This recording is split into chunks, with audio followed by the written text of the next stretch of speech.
सरकार जेनेकुवा काम কৰি আছে যেনেকুৱা ৰাজ্যৰ কাম কৰি আছে ইয়াত কোনো ভুলতে নাই। আমি নিশ্চিতভাৱে চৰকাৰ কঠিম। কিছুমান পালি নেতা আমাৰ বিৰুদ্ধে বিজেপিৰ বিৰুদ্ধে বহুত প্ৰতিবাদ বা বহুত কৰিছে। তেখেতে কিন্তু সুবিধাবাদীৰ কাৰণে কৰিছে। যেনেকুৱা সিটিজেনশিপ এমেণ্ডমেণ্ট এক্ট লৈ সকলো অসমবাসী ৰাইজক মানে ৰাজপথত থিয় কৰাই 5 গৰাকীক শহীদ কৰাইছিল।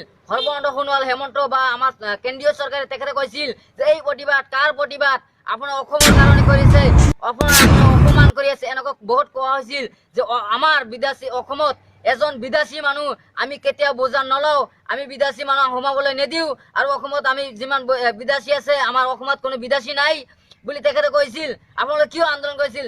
তেখেতে নুবুজাকৈ তেখেতে আমাৰ মানে বিজেপিৰ বিৰুদ্ধে জাঙৰ খাই ৰাইজৰ মাজত হাজাৰ হাজাৰ জনতাক আগুৱাই আজি 5 গৰাকীক শহীদ কৰিলে। তেখেতৰ কাৰণে তেখেতে নিজৰ সুবিধাৰ কাৰণে যিবিলাক ৰাজনৈতিক সংগঠন দলীয় ৰাজনীতিক মানে জড়িত হৈছে তেখেত নিজৰ সুবিধাৰ কাৰণে তেখেতে ৰাজনীতিৰ লগত জড়িত হৈছে। তেখেতে কোনো আমাৰ অসমবাসীৰ কাৰণে কৰা নাই।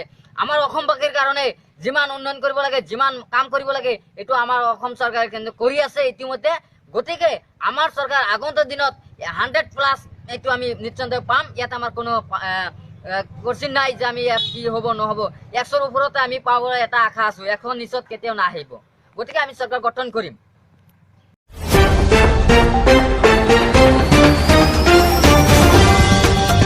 Republic News, impartial, authentic, fast.